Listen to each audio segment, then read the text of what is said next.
Let's see if there's transmission fluid all over the floor. Oh! We're working on the 62 AMC Rambler Classic Deluxe today, and we are preparing this car for its first drive since 1975. And I'm not playing around. I've got a list. It's just ink on paper.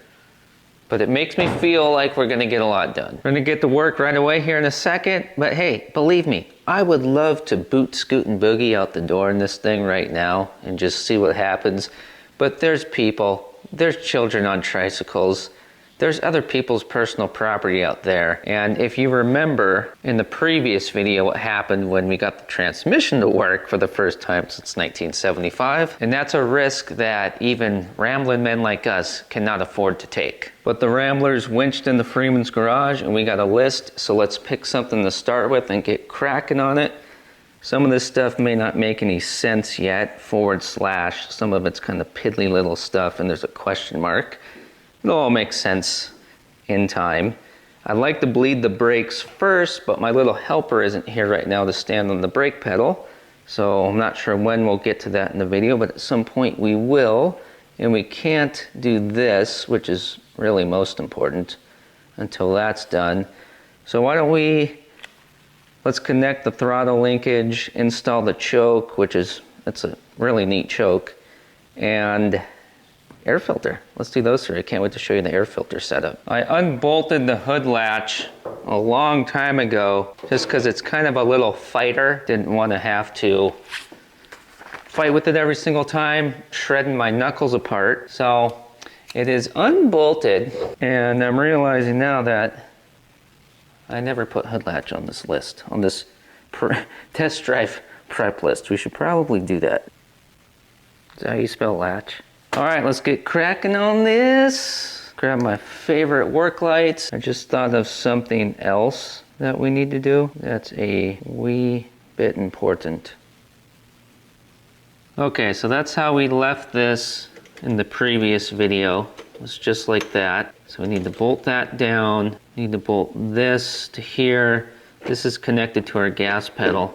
And we got these pieces that gotta get back in the mix. There's great footage of it all assembled in a previous Freeman's Garage video with this car, so I'm gonna peruse through that video real quick and I'll be right back. You're never gonna believe it, baby.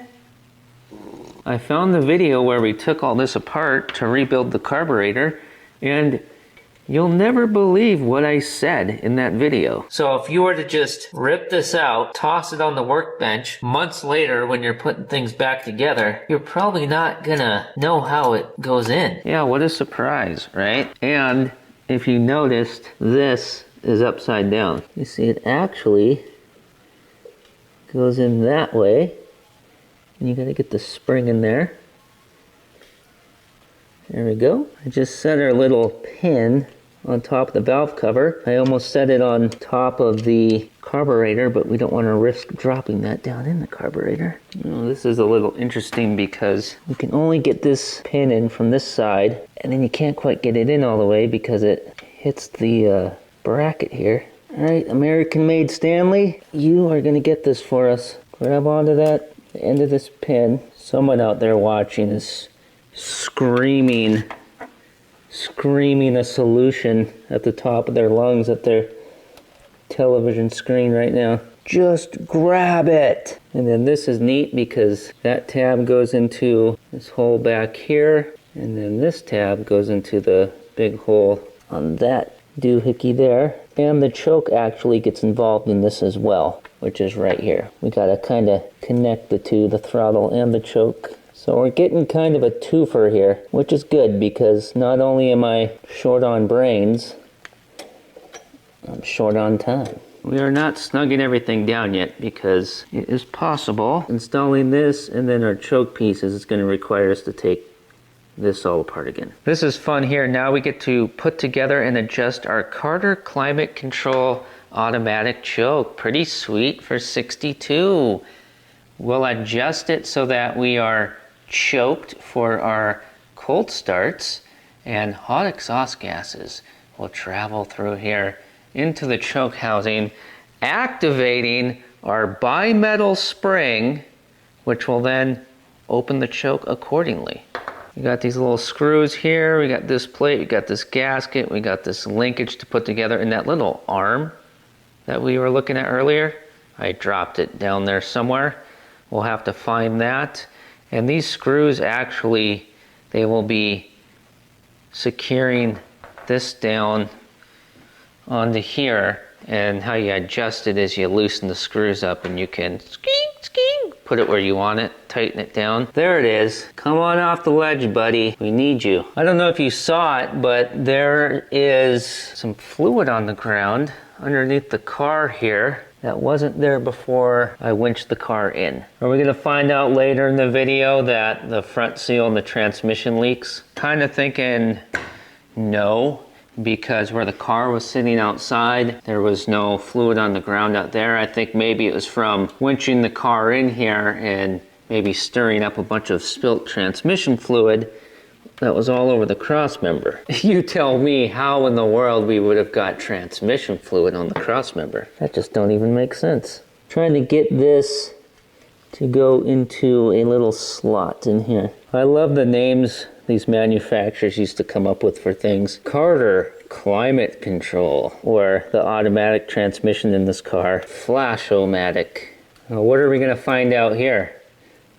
That we have to take the carburetor off to put this in here? Go to your home. It's time to call in our friend, the Harley Davidson mirror. Well, I can see the slot, but I can't see anything else. Let's open the throttle and see if that gives us the space we might need. Oh, no, that can't be right. Well, should we get a sledgehammer? What if we do this, which will do nothing? Well, we're going in. This is how we want to be going in. This needs to go way up in there. Well, this don't feel right. Can you look around the side here and tell me what you see? What's going on in there? We should be coming straight through. Boy, we're blowing a lot of time on this. As soon as we get this done, we'll pick up the pace a little bit. Dropped it. The coffee's still hot, and everything's already turning into a disaster, and everything likes to fall on that ledge. And I think I just found our problem. This is bent a little bit. I'm not sure if it was like that or if we did that. Please don't unsubscribe from Freeman's Garage and Freeman's Garage Extra.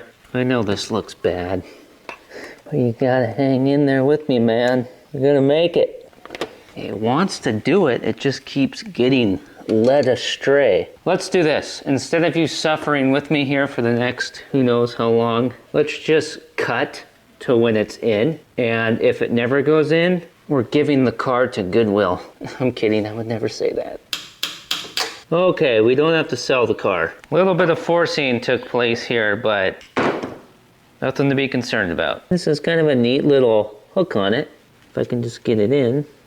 Okay, it goes like that. And now we need to get it into our piece here without anything falling apart. All right, let's get this stuff back on again. And I just dropped one of our lock washers down there. Where do you think it fell?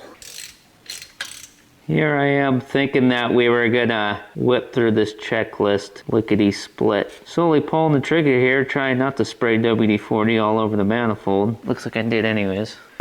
Okay, I got one of these little bolt and nut combos off, and oh, magnetic wrench just picked up one of our little clips for our choke cover, which I don't know why I just thought I was putting the choke together. Why did I move on to this? The heads of one of these little bolts is starting to strip out. Instead of a 12-point end of a combination wrench on the end that's starting to strip out, I've just swapped over to a 6-point socket, and it is working like a charm. And I'm actually gonna reverse work that WD into the threads a little bit. I'm actually not liking how it just got slowed down again and is getting hot, and I don't want to break it. So we'll go back and forth and work the lube into it. I'd be lying if I told you that the wind hasn't kind of been taken out of my sails here, and now I just got rusty penetrating oil all over our list. But once we get this carburetor and choke stuff back together, then we're gonna have wind in our sail again, and we're gonna rip through this. Now I just dropped the hammer I was reaching for back there. My goodness. But we're not gonna be little girly men. We are going to get through this such tough event here. It's just so horrible. We got up and our legs worked today and we're breathing. Everything is just so horrible and my voice is cracked. Hey, what would Rip Torn do? So as soon as we get this out, we're gonna Rip Torn through all this.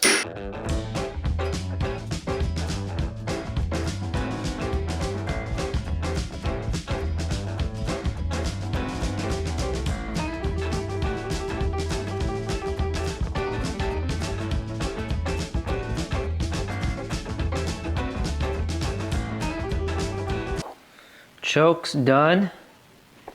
That's all together.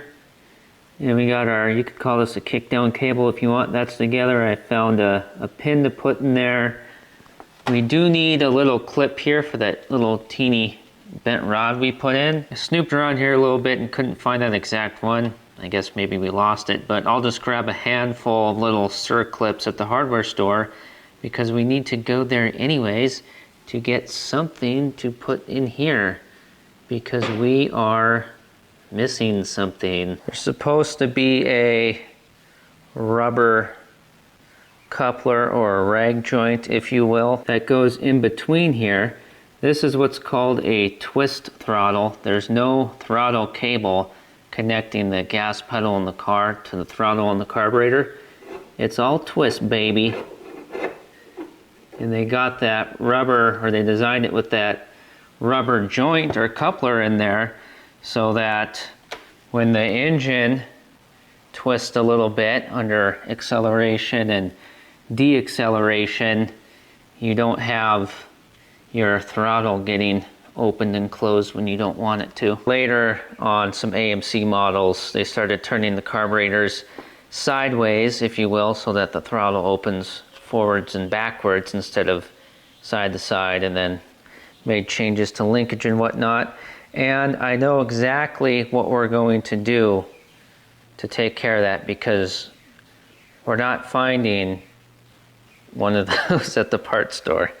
So although we could get a rag joint, you know, for steering, right, at the parts store, we can get one of those, but that's not what we're doing. If we did that, we would have to cut these off and we would lose the stock appearance. So in order to keep the stock appearance, I know exactly what we're gonna do.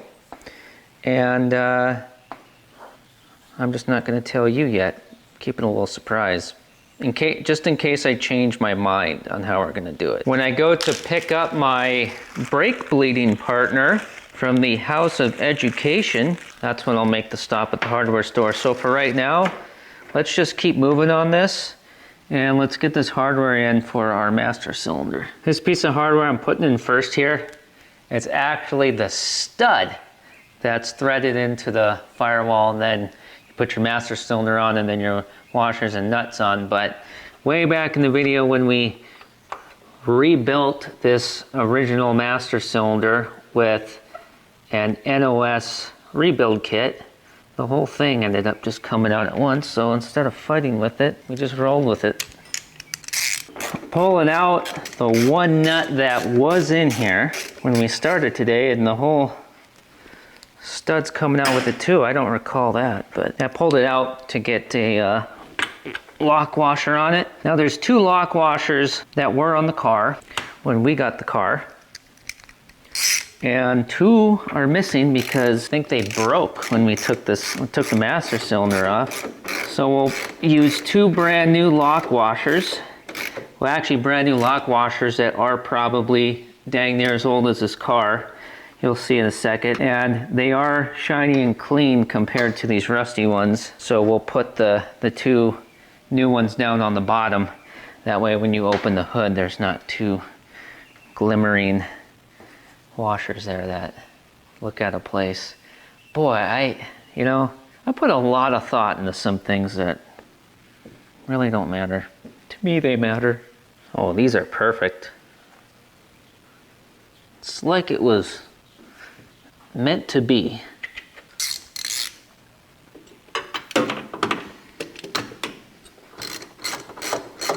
course, this one down here wants to be the one that we can't get a ratchet on, but a ratchet wrench fits in here.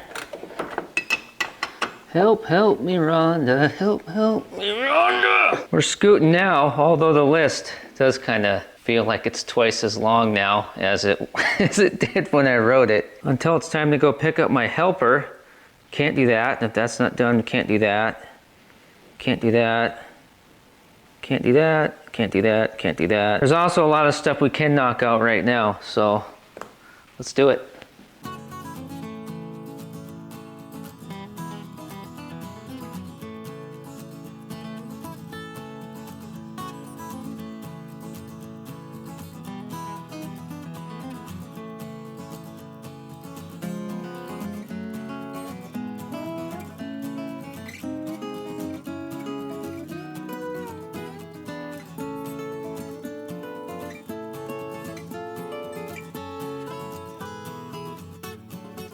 Now we get to do something that I've been waiting a long, long time to do. And no, it's not drive a screen used generally, but it's the next best thing.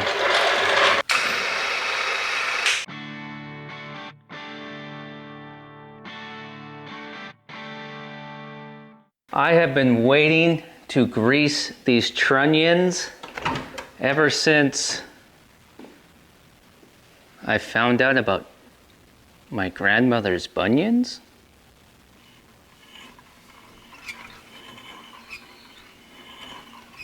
Man, I love these lights. Just stick that right there. This trunnion front suspension looks almost identical to, I'd say, 1950 through maybe 1955 Nash Ramblers. Note how the spring is directly over the steering knuckle. And this is kind of a wishbone or double wishbone suspension. And I can't say for certain, but the shock absorber on this unique and oddball front suspension setup, this looks, a lot of shock absorbers look similar, but I recall being, I don't know, I think in junior high, and reading in a book about Nash,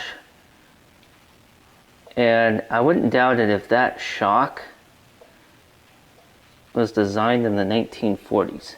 And they were putting them on these cars in the 1960s. Let's clean these grease zerks off. I would love to do a major cleaning on this right now, but we just want to road test the car, right? And I think we got 2 zerks or fittings, whichever you prefer. I think we got 2 on the front here and probably just 1 on the back. But while we're under here, we'll knock some of this off. Some of this looks like factory undercoating that I don't want to knock off. It's hard to say though. This is why we can't let this car sit around anymore. We need to drive it. The longer it sits, the more this stuff builds up in there. And they're crawling all over my arm as I'm trying to do this.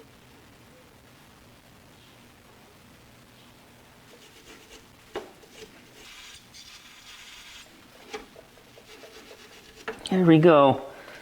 The world's most annoying tool, the grease gun. It go in the grease fitting, not outside of it. Oh, we got grease coming out. Clean grease coming out too. Wonder if that means that there was there was 0 grease in there. It's always a good day when your greasing adventures are going well. Although this is fitting 1 on side 1.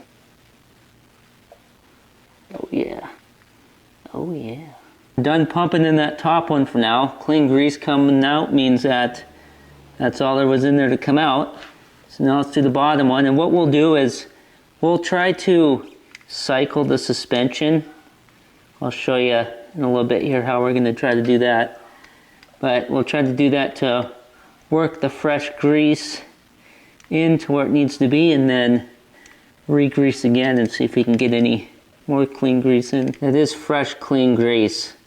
So no point in squeezing any more. That's great news. The passageways are clear, nothing but clean grease coming out. Now let's do the fitting on the back side. There's a ball joint down here that we might as well give some love to. There's the ball joint. And there's our grease fitting up top, and I don't think we're both gonna fit here at the same time. Might as well get the creeper out because I'm gonna need to lay down for that ball joint. And I think I just randomly found a washer for something completely unrelated that I've been looking for a while. Huh, it's amazing. Maybe we should have just took these front wheels and tires off. It's taking grease. I don't see anything coming out yet though. Boy, this thing really was empty. Oh, there it is. I see it coming out. Yeah, there's plenty. If we plan on doing the other side, plus the ball joints, we're gonna need this grease. The grease that is the furthest screen left is coming out there, which there's grease coming out there when we were pumping the front too. And then grease started coming down right there. Oh wow, I didn't realize how much grease was coming out the front while we were pumping on the back. Ah! You know, I take pride in not having a vehicle lift, but at the same time, if I had one, I might be using it. Oh yeah, this grease fitting is a dirty bird. Come on. Oh, you got some grass stuck up under here. Where have you been? Oh yeah, that's right. I remember where I found you. Oh, good thing we're doing this. You can see there's some dirty grease coming out, and what you didn't see was when I put the first couple pumps in, some nasty looking liquid came out with the consistency of water. I did say earlier something about cycling the suspension. I was just gonna grease both sides, set the car down to let everything compress, and then jack it back up again, and then put more grease in. But now that I'm looking at this and how quick clean grease did start coming out everywhere we pumped, I think we're gonna be good to test drive the car. And if the test drive goes well, then we will grease everything again in preparation for some real road driving and whatnot for everyday use. I just don't want some of this crusty stuff to just crumble like sand on the first test drive, especially these trunnions. If these broke, the corner of the car would probably just collapse. You'd probably just cave in on it. So, all right, it's not a beauty contest. I just don't want slinging grease. Both front tires are lifted up off the ground right now. So let's hop to the passenger side and do the same thing. I don't have room over here to deal with this with the tire on. We could make it happen, but I'm not gonna put myself through that. We have tools.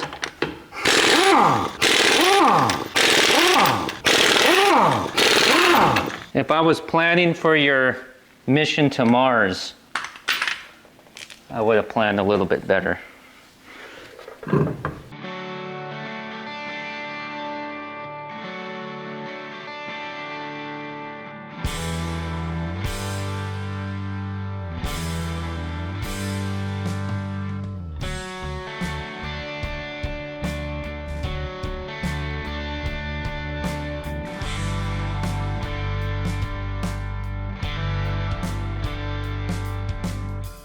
Nothing like getting your trunnions greased. Boy, is that ever a satisfying feeling to have that done. In regard to greasing the steering components, I don't think there really is much to grease anyways. Looks like all factory sealed components. No grease fittings, you know what I mean? See what I'm saying? There's nothing to even grease. Fill me up, buttercup. You know I love... Wait, is that two different songs? Let's check out our front suspension and see if it feels different. Ooh. Is that more plush and controlled? Probably not. Oh.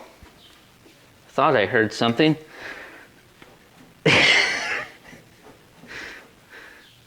Okay. Center screen, that's the top of the shock.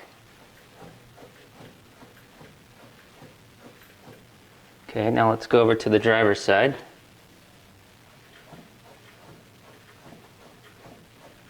Maybe we'll just stop inspecting the front suspension. Some may say that the rubber bushings are worn out, but they're not. That's actually intentional. It's for a reason. It's called DSA, delayed shock absorption. If you've ever raced a Rambler in the Mint 400, you know what I'm talking about. That's the Bush Hippies water container. And this is a piece of body filler that fell off the car, off the rocker panel. We might glue that back into place in a future video. But here's the factory air cleaner that we found inside the car. So let's take a look at this and see if we got all the parts to assemble this. And I've got a brand new air filter for it, which took a lot of research to find one that would fit in here and work properly. I'll show you that in a second. I've been waiting a very long time for this. Okay, so that's obviously the top. That's a wing nut, of course. Okay, this we need to figure out, which I think we're capable of. What do you think is in here? Dirt dauber nest? You know, we actually haven't done a complete search of the inside of this car, so it's possible that our missing snorkel piece, if you want to call it that, is somewhere in the car. Foremost, 1099, 1099, in case you need somehow that part number would help you narrow down an air filter search. So that's dirt dauber nest. What is that? Is that grass in there? Bug carcass parts. Exoskeletons.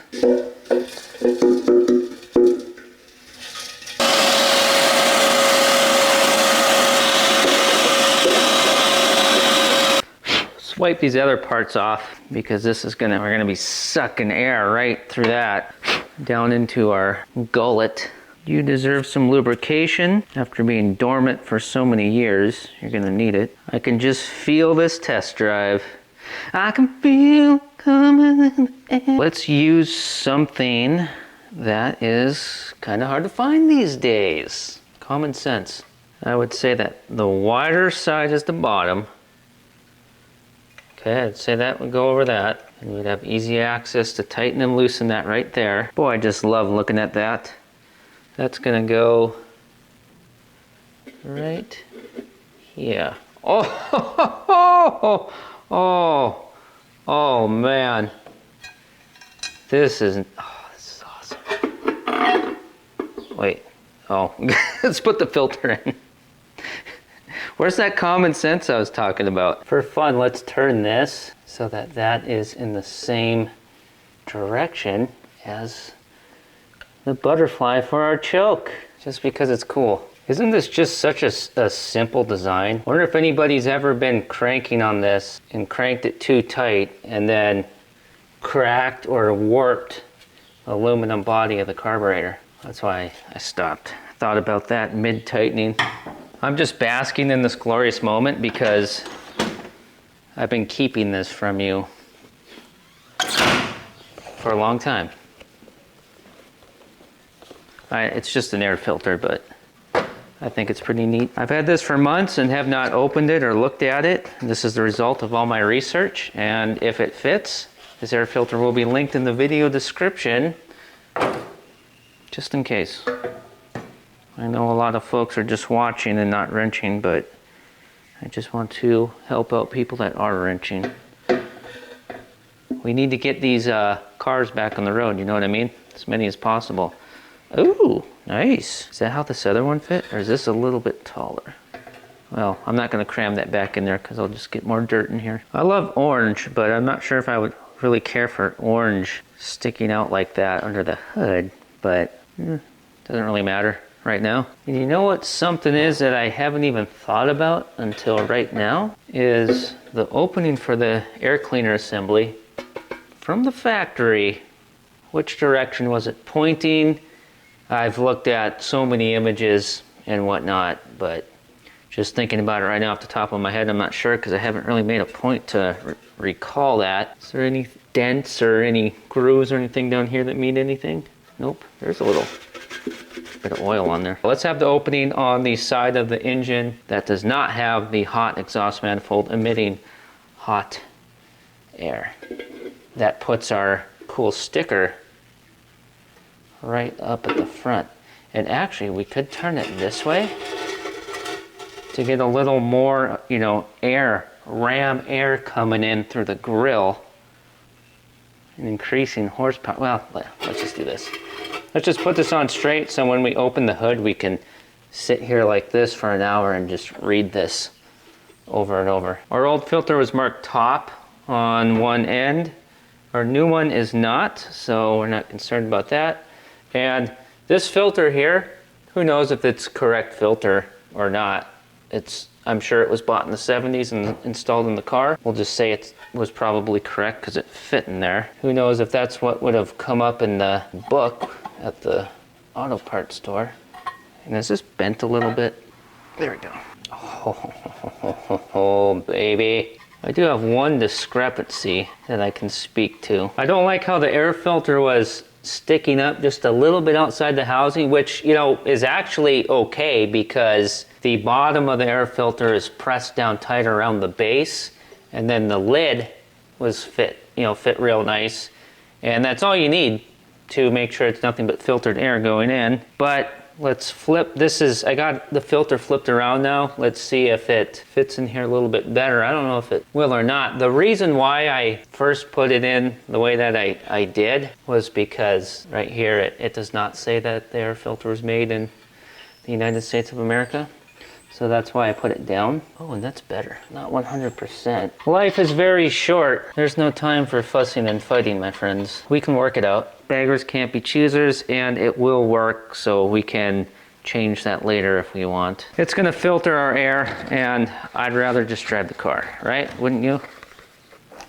It's not time to go to the hardware store and pick up my brake bleeding partner yet, but I would really like to do that.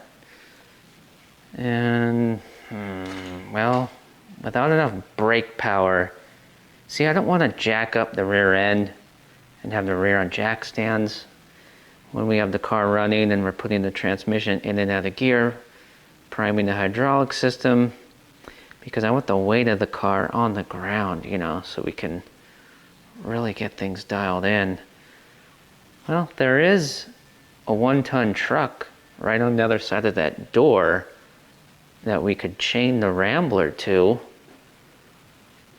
so it doesn't go through this wall into the kitchen. Before we leave the house, I think we have enough time to knock out fuel line and filter, which includes the factory gas tank. All right, yeah, let's keep moving. I got about 40 minutes before I need to leave. The original factory stock gas tank is in the car. And in a previous video, when we looked in here, I know I mentioned this earlier, but we looked in here at the flashlight, and it appeared to be absolutely spotless in there. There's a rubber line coming off the tank, and it goes into a steel line. The factory's got that steel line running all the way up the passenger side of the car, and then popping out right here, and then it goes rubber line to the fuel pump. So we just got to bridge that gap right there to there, the inlet of the dual action fuel pump.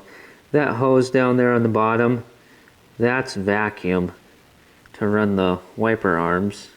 And we got enough hose here that we had stuck in our red gas can. We got enough to make that work, and we're going to put a filter in there. And this is 5/16. I got a couple fuel filters sitting around. That's 3As. That's not going to work. And this one, that looks like a 5/16. Yes, 5/16. This one's better. This one is glass and metal. We got enough 5/16 hose here to replace the old rubber hose coming off the tank, but I've been underneath there and I've had my hands on it, and it actually seems to be all right. We're not going to replace it right now. We're just going to do the front, and it's going to be fine. It's just testing purposes only. We will replace it though for longevity and safety sakes when the car goes back into service, back into daily use. Now, we did install a brand new fuel filter in the fuel pump when we rebuilt it. It's in here underneath this bell, but I still want this filter in line before the pump, just because even though the tank looks spotless and the lines might be spotless too, you never know, and I don't want to blow bunch of junk towards our fuel pump. So this is just going to be kind of a little extra safeguard. I'm trying to decide here, how much line do we need and where exactly do we want this filter to be. And what's cool is that with this filter being clear, it's going to add another neato factor into the video here, because we're going to get to see if any debris comes into this filter from the gas tank. Because keep in mind, this is going to be the first time here in Freeman's garage that we have ever put gas in the gas tank. All right, is this going to come off easy, or is this going to be a big pain? Come on, I don't want to destroy you, spring clip. I want to reuse you. And you know what the guy needs is one of those actual rubber hose cutters. I gotta get one of those. Yep, should have just used a razor blade in the beginning. That did not cut clean at all. Tin snips for siding your house. Put our original spring clip back on, and we haven't even disconnected this from the fuel pump. It was actually a bit of a struggle to get on, but that's a good thing. Okay, this is gonna be kind of a risk to cut the line where I want to cut it, but I think it's the best way, the best chance we got for getting our filter in line while keeping it away from the hot engine, or as far away as possible. Let me double check what I'm doing here. And shnikes, I can hear it's raining. Test drives are typically not something that we should do when it's pouring rain. I actually cut that too short. There's not enough room to get these big hose clamps on that I have. So starting over, we're just gonna do the cutting from outside the car here. Just making sure that I have the inlet and the outlet side correct.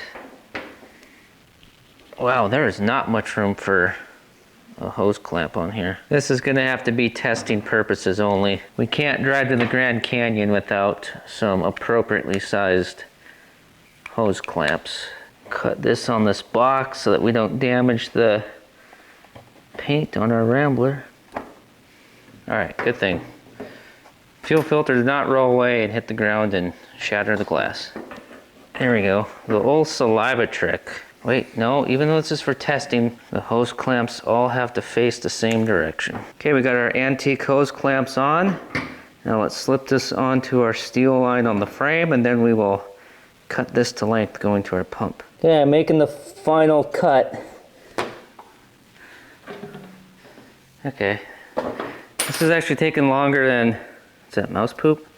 Longer than I thought it would.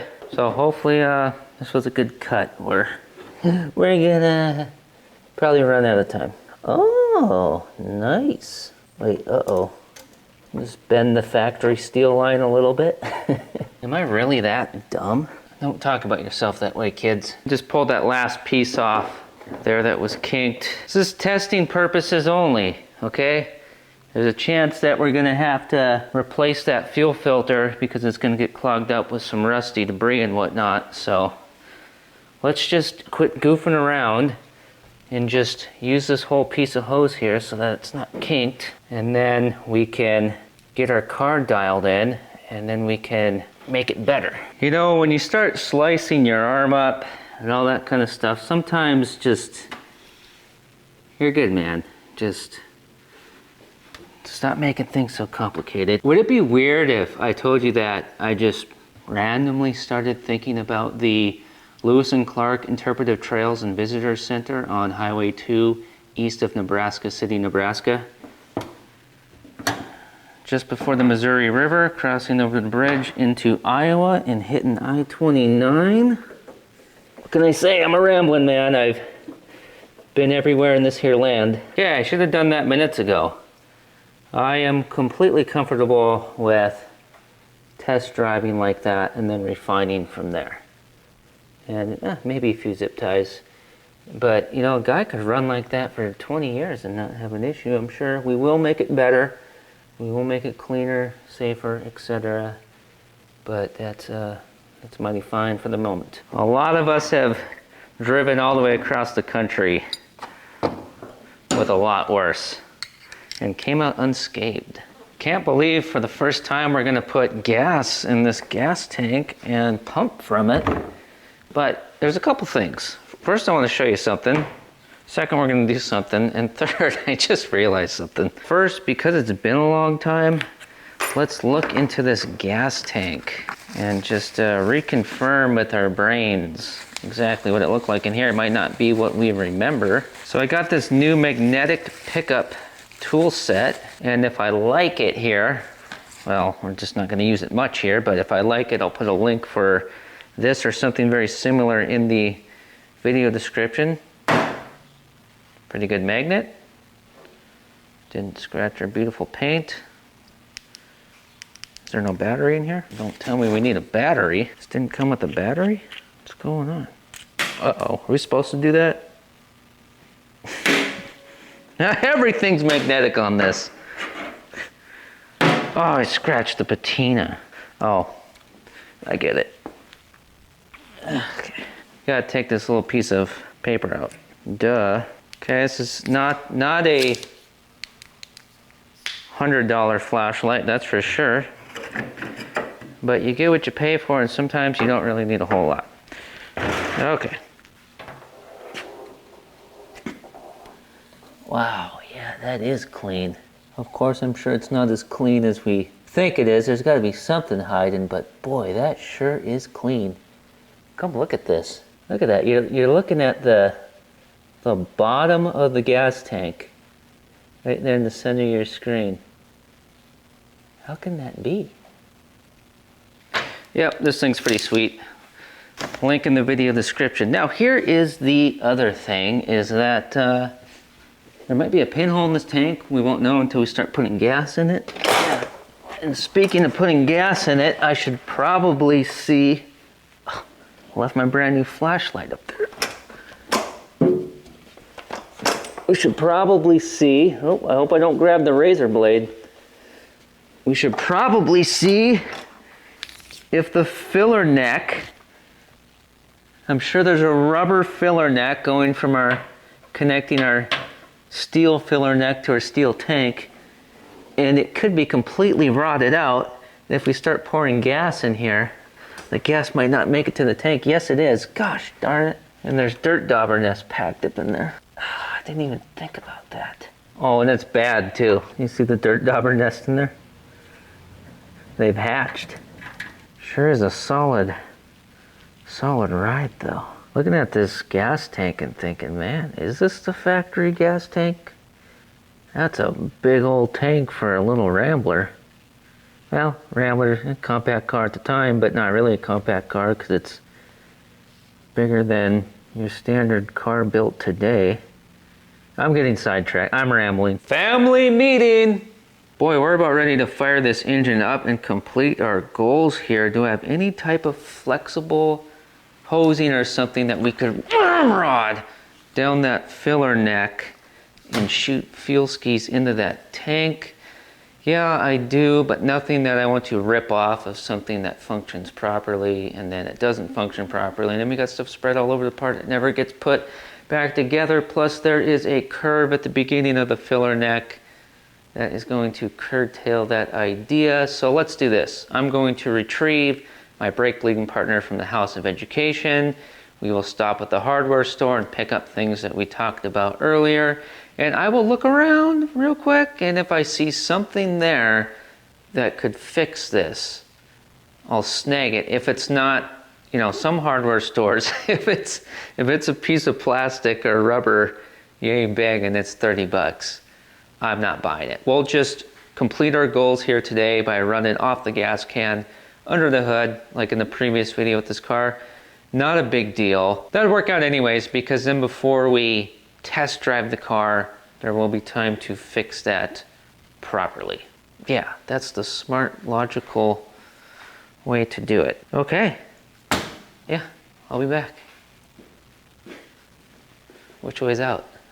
Okay, I'm back. In a bit here, I'll show you what I got to take care of our throttle linkage situation. But right now, me and my brake bleeding partner, we are going to bleed the brakes real quick. It's kind of an uneventful sequence, but she opted to sit on the 99-cent Wally World poncho, one of two, that saved our bacon. at a NASCAR race. Let's just say it was a rainy weekend. I wonder if she wants hood down or hood up.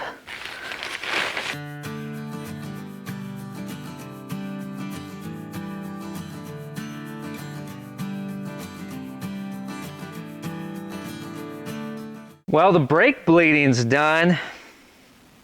I'm a little concerned though. We are sitting in a 1962 Rambler, but I feel as if the Bendix double braking system, new for 62 and Ramblers, should be a little bit better. I don't think the pedal should be going as close to the floor as it is. We get pressure right there, but we don't get, you know, it's not really, I mean, we're firm here, but is it because we're at the bottom? Have we bottomed out? Feels like maybe we have. I don't want to ram the push rod into the master cylinder and the thing gets stuck. But that's, yeah, that's bottomed out, isn't it? What if we pump it a few times? I can hear the brakes working. We got more pressure here, but it's,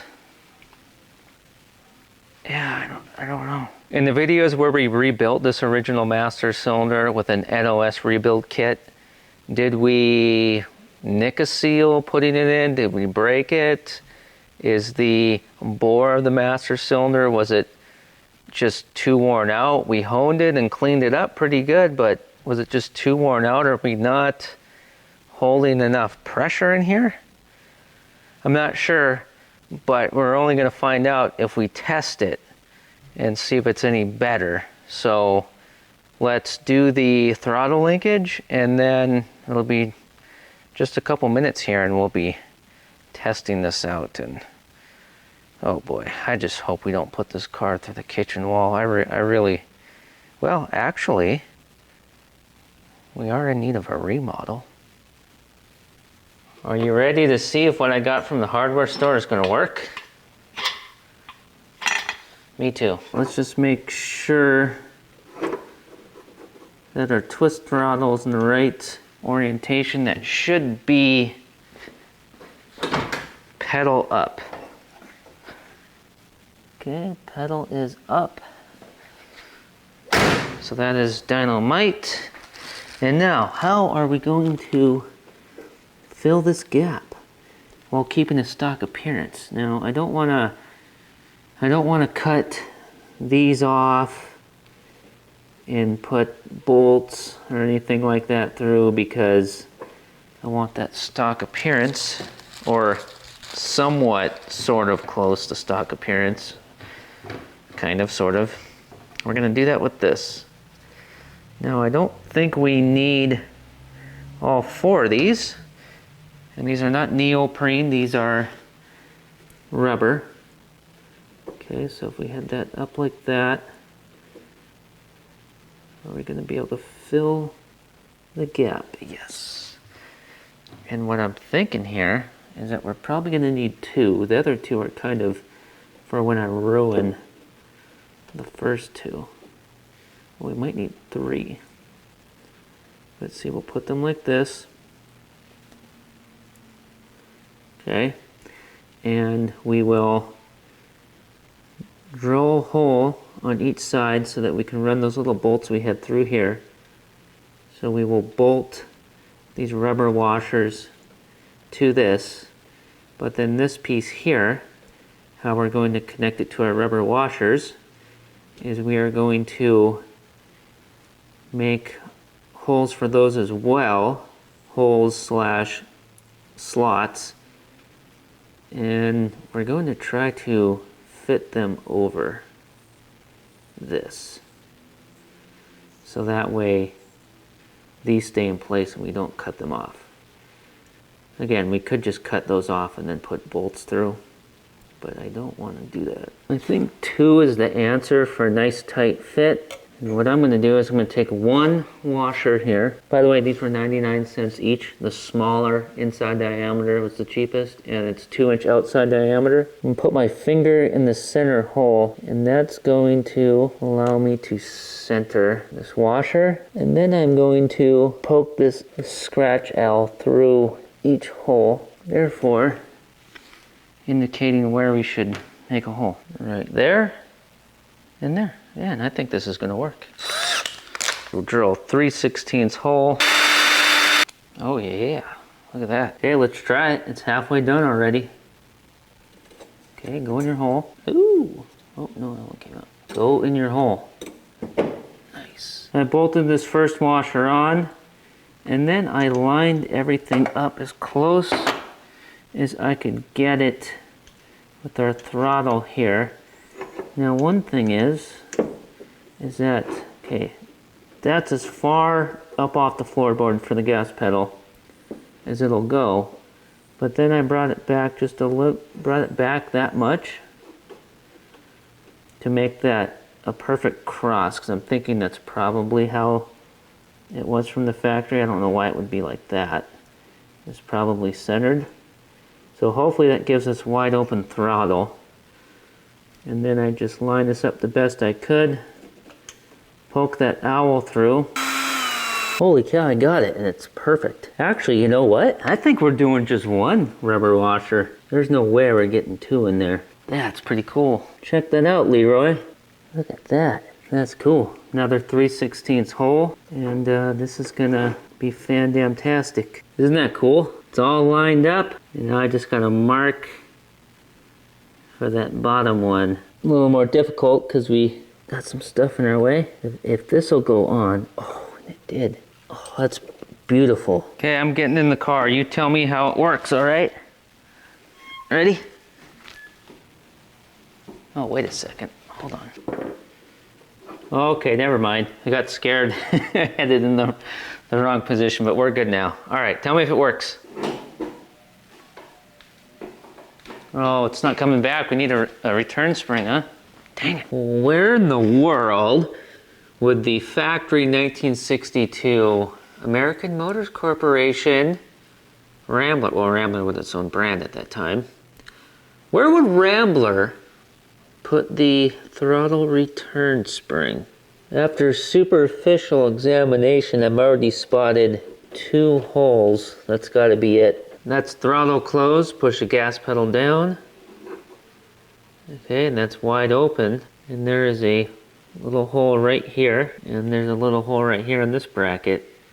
So if you had a spring from there to there, that would snap the throttle closed. Oh, I know I've got throttle return springs around here that would work, but currently it would take a lot of digging. I need a 120 by 40 shot building, no 120 by 60. Freeman's garage needs to expand. I know that's a horrible excuse. A guy can always just organize better. But let's just move on. Let's fire the car up and finish priming the hydraulic system, the transmission, which we started in the previous video. Hopefully our brakes are a little bit better. Okay, so we might go through the kitchen wall here in a minute, we might not, but that's going to be huge to get that taken care of and know that we, you know, for sure have our gears and our buttons and everything are all set, because then what we can do is come back with what we need for that filler neck and a spring, and then we're hitting the super slab. And I just thought of something else. I like the idea of list and all that kind of stuff, but sometimes you just gotta run and gun. You missed it, I was just pulling the rubber fuel line off of the steel line, and it wouldn't come off, and it wouldn't come off, and then finally, wow, right into the radiator mount / bracket. It's gonna be sore tomorrow. Stick that right in.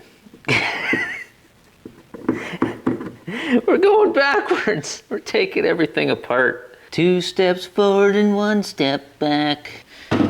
Best part of waking up is Redoing your work all over again, and now our hose is too short.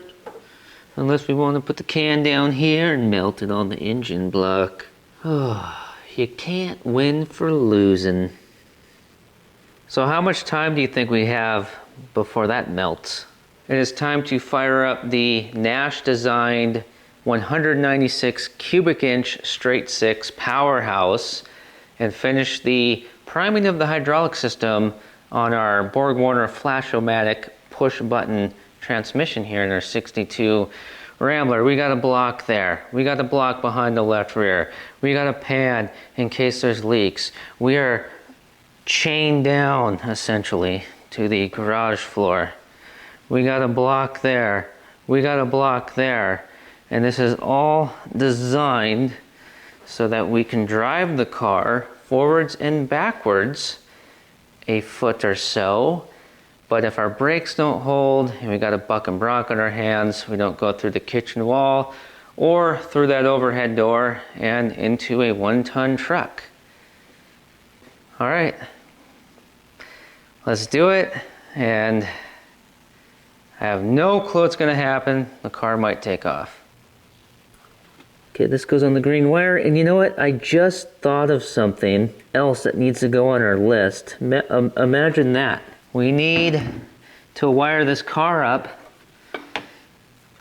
so that we can start it and shut it off from inside the car.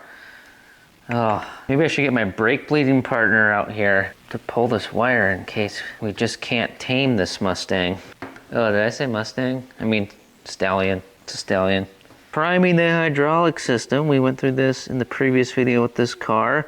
Essentially, we start the car, let it run, and we go through each gear for about 10 seconds each. And then we shut the car off, check the fluid level on the dipstick immediately. And if we need to add a little transmission fluid to get into the hash marks, we do. And we will repeat that over and over until we are satisfied. So our goal is appropriate fluid level and all the gears engaging and working properly, smoothly with the buttons. All right, let's see what happens. We should be in neutral. I don't really think we're gonna need to do this, but this is just because you never know. I really don't need to deal with damaging things right now. That's safe, isn't it? So yeah, if I need to, yeah, okay. That'll work.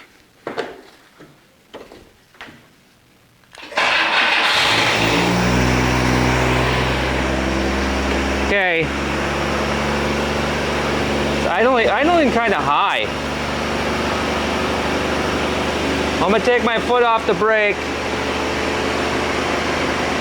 Okay. Nothing's happening. Remember, we got that choke hooked up now,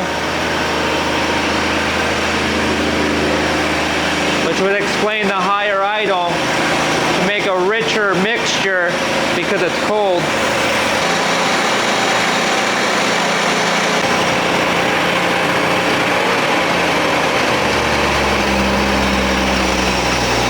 Idling a little too high to put it in gear though.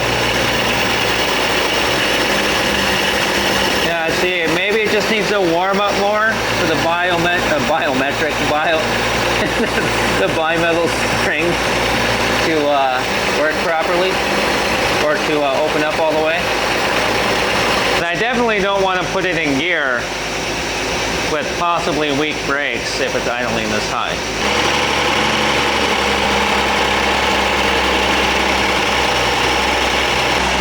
It's idling way too high. I don't know why it doesn't want to idle down anymore.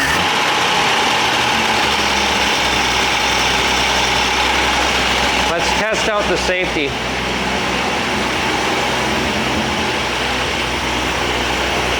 Whoa, Nelly! Whoa, Nelly!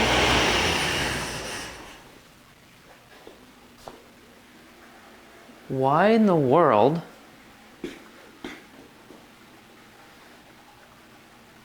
Sounds like maybe it was a little hot sitting here idling at high idle. It was higher, it kicked down.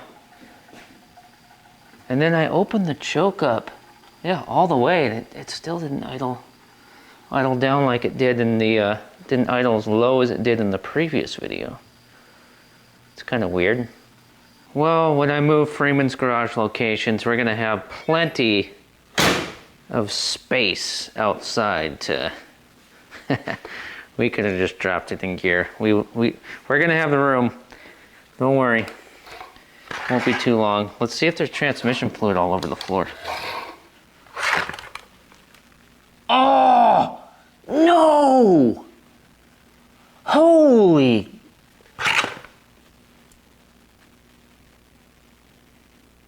Oh, mama. Mia, mama. Well, no time to waste. This thing is spreading like wildfire. I just cleaned this floor after the previous video. Why did we not start with the drip pan underneath the car? Well, because I was confident we didn't have any leaks. And there's a rag on the exhaust pipe. I grabbed one of the 2 inspection mirrors out of the magnetic pickup tool kit. Sure coming in handy now. And I didn't know this until I looked at it. Check this out. There's a light. Oh, it's definitely coming from behind this cover. Well, this brings up some interesting thoughts. Thought 1, I think this car was parked in 1975 because the transmission was leaking real bad, and they ran so much stop leak products and whatnot, and all kinds of things that didn't jive too well with the transmission fluid. And they might have done that for years, and eventually everything all gunked up inside, which is everything we cleaned out. And when it quit working, they tried to get the transmission pan off, but they couldn't because of the cross member that we dealt with in previous videos. Yeah, they just parked it. But for us right now, we need to figure out where it's leaking from. My guess is it's either the seal on the front pump or it is the torque converter, and those two are butted right up against each other. Could be a pinhole in the torque converter, you never know. We might even be able to turn the torque converter over until we find a pinhole and tack weld it. Now it does leak a little bit around where the dipstick tube meets the case of the transmission, but it's not putting that much fluid out. It's got to be the converter or the seal. And it keeps getting more interesting because the thing is, with the LED inspection mirror, I could see on the back side of the torque converter it was wet. Okay, so it's the torque converter or that pump seal. But should we just pull the transmission out and rebuild it? I mean, it might be a good transmission though. It might have a lot of life left in it. And if we take the transmission out to rebuild it, rear suspension, torque tube, rear axle, all that stuff has to come out. So I say we figure out what up here is leaking, and then we decide how we are going to take care of that. What are we going to do? Now, we could try some stop leak products ourselves and see if that'll work, and see how much life, how many miles we get out of the transmission, which again, the transmission could be just fine. It's just this leak that's hindering it. And we wouldn't use stop leak products in whatever manner it was that caused it to get all jammed up in 1975, if that's even what it was. But here's what I see the most likely thing that we're gonna do after we confirm here just exactly what is leaking. If it's the seal, we can't fix it with everything assembled. If it's the torque converter and it's a pinhole and we can tack weld it, you know, that'll work, right? That's probably not how that's gonna work out. It's not gonna be that easy.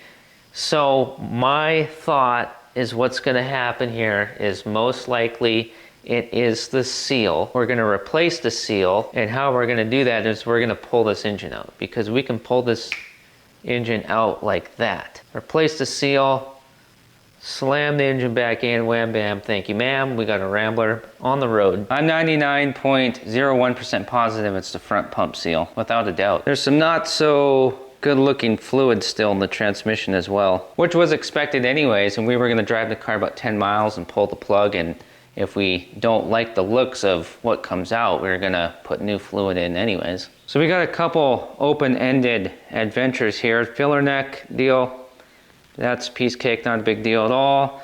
The idling a little high after we installed the choke, that's not a big deal at all. We can figure that out easy, or we could just remove the choke if we have to for the time being, not a big deal.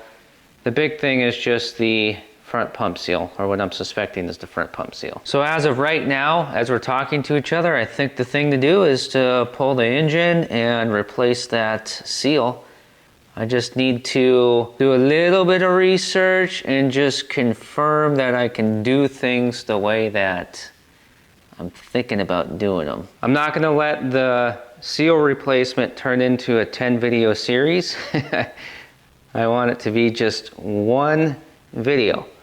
So I'm going to make sure that I'm prepared and I know exactly what I'm going to do, and I have everything I need beforehand and all the bolts, everything I need pre-lubed, ready to go.